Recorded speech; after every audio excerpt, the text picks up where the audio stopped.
You're listening to the Black Eagles podcast.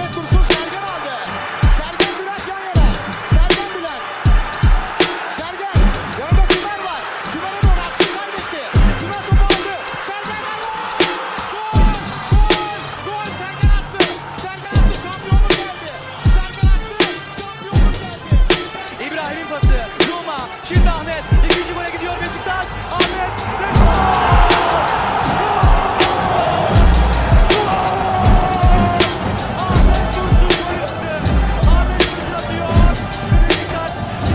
Welcome back, everybody. Episode 217 of the Black Eagles podcast. And I'm your host. That's right, Sinan Thwarting. Live from New York City. On a Thursday evening. Losing track of my days here. Apologies for being late. I gotta be 100% honest. I was waiting for news. I thought maybe we'd hear something about a new coach. A lot of mumbling and rumbling in the media. Murat Sanjay, president of Adana Demirspor, stoked the flames with rumor mongering and weird comments. So yeah, I'm a little delayed. My apologies on that end. Beyond that, there's no real transfer news out there. I gotta be honest. I heard some talk of Koray Günter, right, who plays for Hellas Verona. 27-year-old central defender. We certainly have a need for help on that back line. You know, modern football these days often requires three men on the back line so that you're not left out by two wingbacks going forward when you need them to. So, you know, should we get a coach someday who is of a modern mentality, it'd be good to have a few good central defenders, including Montero. I think he's one of them, and Vida perhaps. But then a third, and it's not Wellington for me. But anyway, that's enough about that. Let's get this thing rolling. Operation is in effect as of right now. So, of course, we've got to talk about Adana Demirspor. And not that anyone really probably wants to. Right? There's a reason I was waiting for Chalk, R.E., a new manager. But let's dig in. Let's just do this. Let's take our medicine, so to speak. So for Beşiktaş, another new look, yet another one. We're jumping around at this point. So Ersin Destanoğlu on the back line, Domingos Vida and Wellington, who's apparently now back into the rotation. Back there with Ridvan Yilmaz and Kerem Kalafat, getting another look, interestingly. Then we had Atiba and Necip in the back of our midfield with Alex Teixeira set up ahead of them. Kyle Larin on the left side, opposite Rashid Ghezzal, and of course Mishi Batshuayi up front. For our opposition, their goalkeeper, Arijanet Muric, 23-year-old Kosovan. Up ahead of him, Tayyip Sanuc, 22-year-old Turk. Next to Samet Akaydin, 27-year-old Turk. Kaan Kanak, 31-year-old Turk, is their left back, with Jonas Svensson, 28-year-old Norwegian, as their right back. In the middle of their midfield would be Benjamin Stambouli, 31-year-old Frenchman, next to Gökhan Inler, 37-year-old Swiss midfielder. Matias Vargas, 24-year-old Argentinian, on the left side of their midfield, opposite Yunus Akgün, kind of a young prospect of sorts, 21-year-old winger, who's getting a lot of positive praise for his season this year. Up on top would be Birkir Bjarnason, 33-year-old Icelandic forward. Next to, or slightly behind perhaps, 31-year-old Italian Mario Balotelli, famed hater of all things Beşiktaş, for some reason. It's going to torment us as long as he's playing in this league, you know it. Now, worth mentioning that Adana Demirspor comes into this match in third place, in good form for the most part. They had drawn their last match, though it was against high-flying Alanyaspor, who were in quite good form. Prior to that, they had won 2 matches in a row, beating Rize on the road. For Rize, who have been, tougher since they hit rock bottom, basically. But then a big 5-0 victory against Fatih Karagümrük. Before then, they had lost, though, to Konyaspor, who were right ahead of them in second place. I mean, not right ahead of them, per se. Although it's worth noting, Konya lost to Trabzonspor. So 3 points here, could theoretically put Adana Demirspor in contention for second place. We'll talk about the standings later. Prior to that, they had drawn Kayseri, but before that, they had defeated Fenerbahce 1-2 on the road. So, kind of big news, I guess we could say. Yeah, let's talk about this one, right? Let's just dig in. So, right out of the gates, 14th minute. I'm not sure which of the defenders. I'm sort of inclined to say that it was Tayyip Sanuç, who headed it out poorly.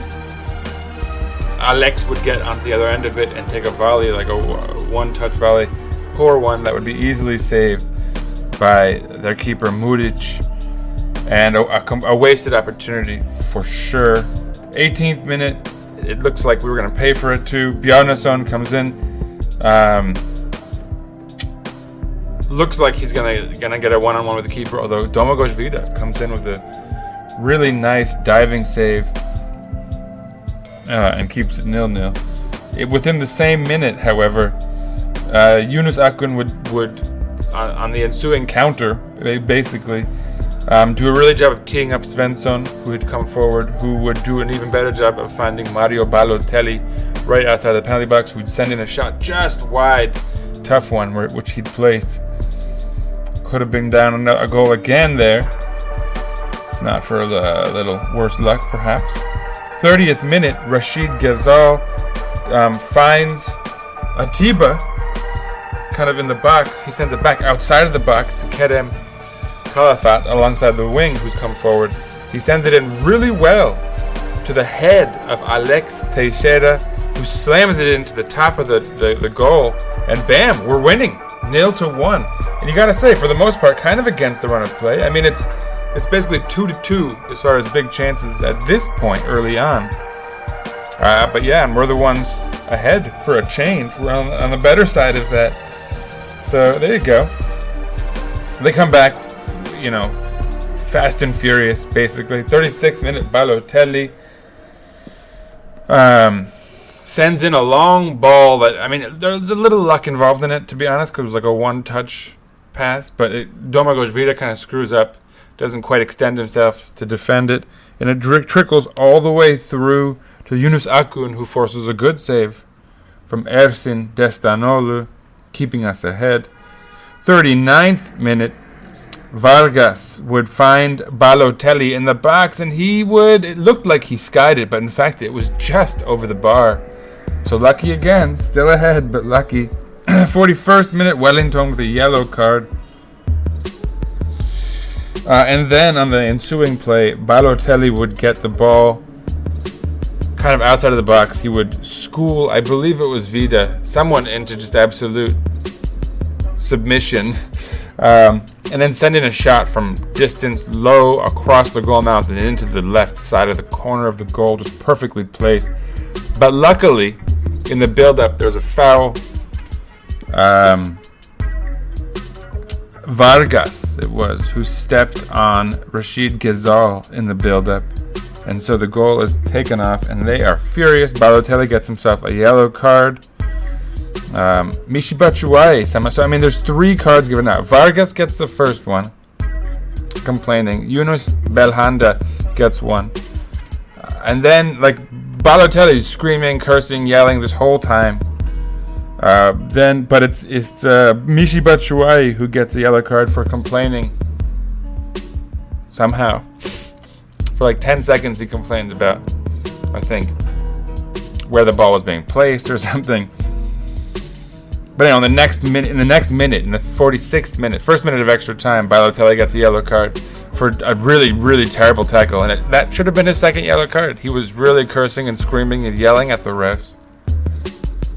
So, yeah, terribly done by the ref there. They should be down a man, honestly. And so they give them 4 minutes of extra time and then blow the whistle in the 52nd minute. Meaning they got 7 minutes of extra time. So, whoops. Well, yeah, that's how we go into the half. Up 0-1. Tenuously, because they're looking for action, no doubt. But so far, so good, I guess. You know, I mean, we're definitely not the better side here, although we're not out of it just yet. It would be in the second half where things would turn sour. Second half. Again, you know, Adana Demir comes out, the stronger of the two sides, no doubt. 56th minute, a free kick from deep comes out, gets cleared out sort of poorly, drops to Yunus Akgün, who forces again another great save from Ersin Destanoğlu. Yunus getting thwarted, probably pissed. It was right after this on the next play, on a less intriguing highlight, that Ersin would make a less impressive save, but would get something thrown into his head. And I gotta be honest, like, for me that's like animalistic behavior. That's trash. Adana Demirspor's fans become today's... They make the hit list, no doubt. The fans of Adana Demirspor, and we'll talk more about it later, but just absolutely classless, throwing things, disgusting behavior. That's not what you're supposed to do. And like hard things that can really hurt people. Terrible behavior. It's just, yeah, not good people. Sorry to say it, man, but that's just not how you behave.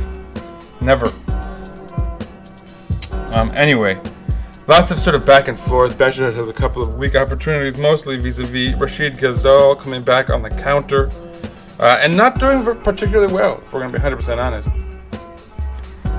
But no real highlights. Substitutions, however. 62nd minute, Emirhan İlkan would come on for Alex Teixeira, and you get the logic of taking off Alex Teixeira. He's not impacting the game much, and you want someone who can come back more and be more of a presence physically. In that sense, I'm not sure Emirhan was the answer. Umut Meraş would come on for Ridvan Yılmaz. Fine, kind of like for like. In the 66th minute, Damjan Djokovic would come on for Benjamin Stambouli, and Yunus Belhanda for Birkir Bjarnason. So kind of more of a number 10, but certainly a more talented player. For Beşiktaş, Mehmet Topal would come on for Kerem Kalafat.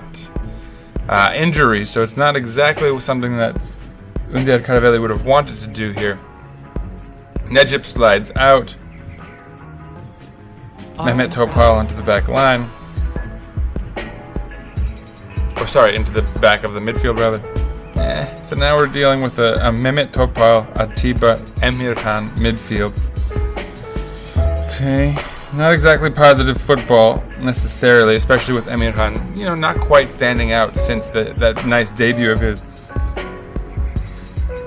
77th minute, Alper Uludağ comes on for Kaan Kanak. Brit Assombalonga for Matias Vargas. And Assombalonga immediately starts impacting the match positively for his side. 91st minute, it was a corner kick. Cleared out, it would drop to Samet Akaydın. And he would head it into the back of the net. Goal. 1-1. We all saw it coming, unfortunately. So yeah, in extra time, we'd made it that long. It's officially labeled as the second minute of extra time. Guven Yalçın would enter the match for Rashid Ghazal. People are sort of criticizing the move. I don't think it's fair to do so because Ghazal was tired. He'd taken on a lot of the onus of our attack for a while there. In the 4th minute of extra time, Yunus Belhanda would send in a cross, not particularly well placed. Kyle Larin clearing it poorly, however, again dropping to Samet Akaydın. This time with his foot, he sends it into the back of the net. And we're losing 2-1? No. Balotelli was standing in the path, offside.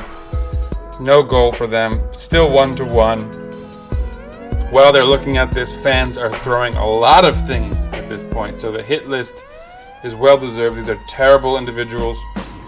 Tons of things being tossed onto the pitch at this point, towards players, referees.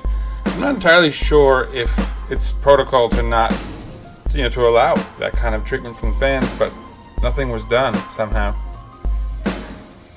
7th minute of extra time, Samet Akaydin is given a yellow card for whining, I think.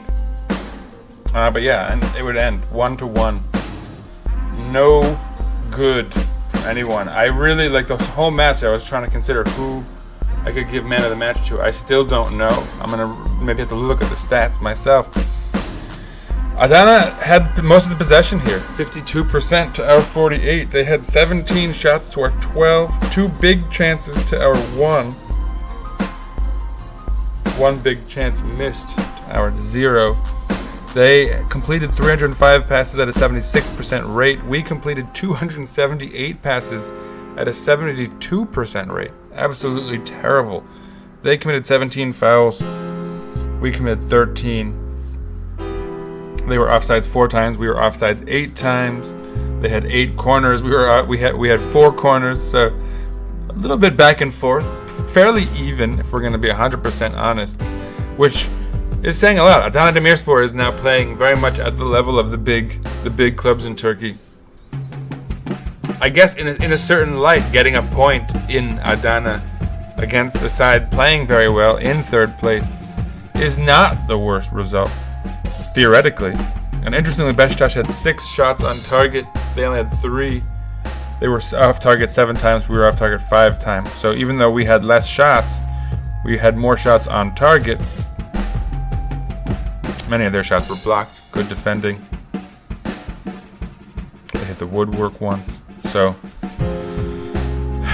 say what you will about all that. Now I'll talk about I'll go down from the best rated player in the match down to, again, I'm only going to go through the guys who are rated highly, above a 7. So the highest rated player in this match is Samet Akaydin. Of course, he scored maybe even twice, if not for Balotelli being off. And there's some, by the way, justice to them getting that goal called off the way it was, because they got a lot of help from the refs in our first match that gave them the draw then. So for them to lose the win and have to take another draw in that manner is fitting, even though I think it was absolutely justified. Second highest rated player is Tayyip Sanuc. So there's 2 central defenders, the 2 highest rated players. Then Matias Vargas, Jonas Svensson, the fullback, Necip Uysal, Wellington, Kerem Kalafat, Rashid Ghezal, Atiba Hutchinson, their keeper Muric, Balotelli, Domagoj Vida, Yunus Akgün, and Ridvan Yilmaz are the only players rated above a 7. To be fair, Michy Batshuayi is a 6.96, so if you were rounding him up, he'd be in this group technically. Yeah, I don't know, man. I don't know if anyone here is really pulling me decisively. I guess you could give it, like I was thinking, Domagoj Vida had a couple good diving, saving tackles. Necip had 1. Kerem Kalafat, a great assist. And a good match, although he didn't play the full thing. I mean, I guess let's look at Kerem Kalafat's statistics, right? He had an assist. He was 20 of 23 with his passes, 87%. 3 key passes. 34 touches, so, he could have been a little bit more involved. Although, again, he only played 66 minutes. Perhaps he would have been more involved. He would have had more touches had he played the full 90 and not gone down with hopefully a small injury. Although, I guess we'd all prefer to see Rosier back regardless. He was 3 for 3 with his crosses, 100% rate, and again, one of them an assist, right? 1 for 3 with his long balls. 1 clearance. Only 1 recovery, so, he could have done more, but again, a lot of that is when they were really pushing the most towards the end of the match, he was out of the match because he'd gone down with a slight injury. Again, hopefully it's slight. Yeah, I guess he's my man of the match, right? I'm obviously going to give it to someone on Beşiktaş. Statistically, Necip was superior, but I don't think he really stood out to the extent that Kerem did. Kerem obviously had the assist, so that's Fantastic. So yeah, I'll give it to Kerem Kalafat. How about that? So let's talk a little bit about standings. Trabzon, with a win against Konya, is solidly now in first place. They're up by 12 points. Konya has a game in hand still, but that just means that they could theoretically just be down by 9 points if they were to win that against Başakşehir. Konya has 48 points. Adana Demir has 41 points. Again, though, Konya has that game in hand, so although Adana Demirspor is only 7 points back now, it could be 10 points. That said, it is Başakşehir that Konya has to play, and Başakşehir is in 4th place with 40 points. Also 40 points, Alanyaspor and Fenerbahçe. 39 points, Hatayspor, and then 38 points for Beşiktaş. Right behind Beşiktaş is Gaziantep with 35 points. They have a game in hand, so they could be level on points with Beşiktaş, although I think Beşiktaş is solidly in 8th place regardless because of goal differential. Kayseri also has 35 points, but same amount of games played. Sivas 34 points, Fatih Karagümrük 33, and then Galatasaray with 29 points. Just 3 points ahead of Giresun, who's in the top relegation slot. Although Kasımpaşa, Antalyaspor, and Göztepe all sort of sit between them and relegation bound Giresun, or at least for the time being relegation bound. So Galatasaray is again, only 3 points out of relegation, but actually like 4 positions up above it. They have 29 points. Beşiktaş has 38. So, we can certainly say we're having a better season than them, if that means anything to anyone. Beşiktaş's next match is this coming. Let's see, when is it? This coming Saturday, February 19th, 11 a.m. for here in New York City. So again, check your local listings. As always, we will be playing Altay, which is of course significant. We have each won once playing against them. They beat us in the league earlier this year, 2-1, in the beginning of our downfall. But we beat them in the cup more recently in December, the very end of the year, December 30th. So we have the upper hand more recently. But, certainly the fact that they've beaten us in the league already this year means we can't just take this sitting down. It's worth noting that they're in 19th place. Though in decent form, their last match, they drew Rize at home. Before then, they beat Göztepe in the big Izmir derby, 0-2. Prior to that, they had lost to Konya, 0-1, lost to Fenerbahçe, 2-1, lost to Alanya, 0-2, lost to Kayseri, 1-0, lost to us, 1-0 in the cup, lost to Kasımpaşa, 2-0, lost to Trabzon, lost to Giresun, lost to Hatay. So they had lost 9 matches in a row before beating Göztepe in the derby, the Izmir derby. So they are changing their fortunes, although drawing Rize is not exactly hot stuff. Although Rize does have Jedson now, so we should consider them improved at the very least. No. Yeah, they're in 19th place, 1 spot above the bottom. So Yeni Malatya is definitively the worst, but Altay is, not doing particularly well. 22 points. Remember, Giresun is in the final relegation spot with 26 points. They're 4 points behind them, 5 points behind Göztepe, and being free of the relegation zone. So, yeah, not a lot of fantastic stuff for them to report about. Their leading goal scorer this year is Leandro Capel, the Dutch winger. He's 32. So that'll be someone to take note of. Besides that, again, they're not playing particularly well. They're not scoring a ton in general. Their striker, Kada. Oh no, he's Turkish. Deniz Kada, 35-year-old Turk. He's been getting playing time. He scored a penalty in the recent match, so he could be playing, I guess. I don't know. I don't really know what to look out for with them. Their last lineup featured that Deniz Kaja fella as well. Leandro Capel, Kazimcan Karataş, 19-year-old Turk. So, they're playing some kids mixed with, the usual kind of aging veteran foreigners and Turks. So it's a crapshoot, especially with the way we play these days.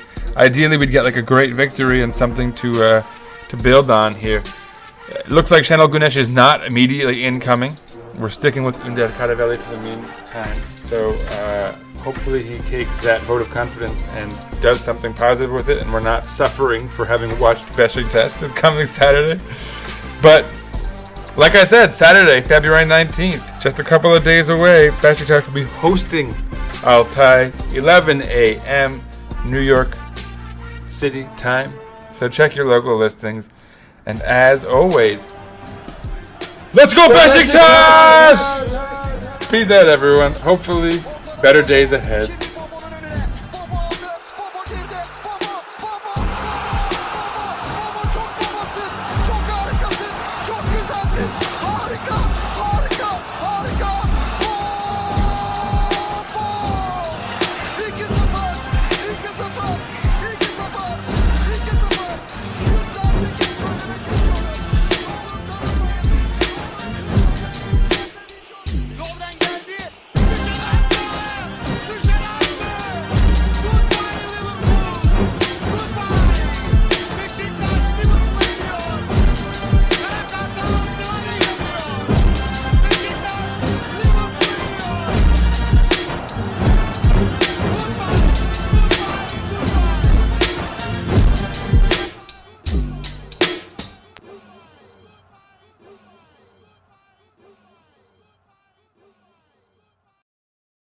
Beşiktaş International hopes you enjoyed this program.